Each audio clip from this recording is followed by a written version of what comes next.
Right, so this is a video on printing and bouncing, or bouncing versus printing.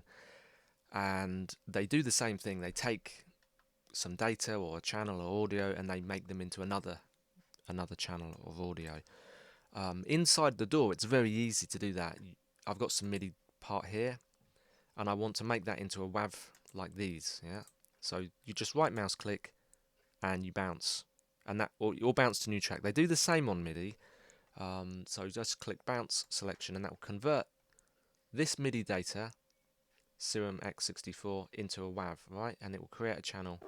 There it's created the channel underneath, a new track, same name, and it's muted my MIDI as well. If I just unmute that, there we are. So it's exactly the same, and that's how you convert MIDI into audio, right? And then you can delete that track. Now printing is different. Printing is something that happened in the old days when you'd got lots of synthesizers in a studio and all different instruments and things, or you were recording live even, and you would print to another track, to another tape. Yes, reel-to-reel tapes to another tape. So that's printing. And even today in professional studios, when you've finished your project, they will print from the DAW in real time. They'll play the whole thing and they'll record to tape or to another hard drive for backup, for long storage, or to go to mastering. So we don't do printing that much within the project, but if you really want to, you can. And I do sometimes do it. Like I might play guitar live through a channel and record directly to another channel. And to do that, what I do is I create a new track. Let's just undo these. Right, so I've got my MIDI. I want to print this. Okay, I don't want to bounce it. So I create a new audio track up there. Okay, and I'm going to call this print, so we know that that's what it is. I want it to be in stereo because it's a stereo sound, and I want the input to be recorded from this instrument, and the instrument is Serum X64. Okay, but you could print from any of your plugins, or you could even print from the output of a track. Yeah, so say you've got a track and you wanted to record that. I don't know why you would do that, because you can bounce it, but if you wanted to, you could. In this case, I'm going to record from my VST instrument plugin Serum 64. I'm going to click OK. So that's created the track for me. Look, it's stereo and it's input Serum 64, which is this. And and it's automatically armed the track. But if it wasn't, you'd click that red record, okay, so that it's armed. You don't want to monitor, as you'll get a weird feedback. So just have that on, and now when you record, I just click record straight away.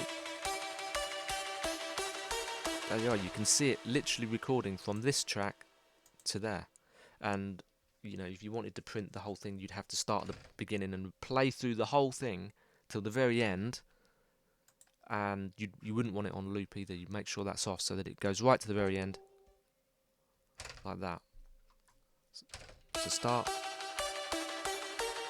all the way through, and you might want to do that with your whole project, you know. So, and the good thing about that is once it's in audio, you could cut up a section. So I just want that bit there, or now let's do this bit here, and then you could change the volume, or you could click reverse. Look, there's different things here. Normalize it. Where's reverse on here? Audio.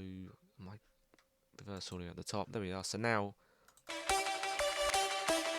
you could do silly things like that, or you could change the envelope on one part.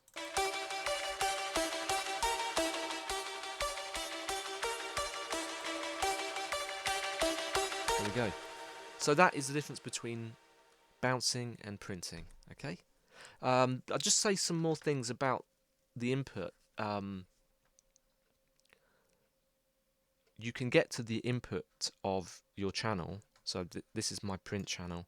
If you pull this from just above the mix there, if you pull this up, it will show you the input there. Okay, so if you weren't sure where you were recording from, that's how you do it. And the bottom one is the output. I call mine master.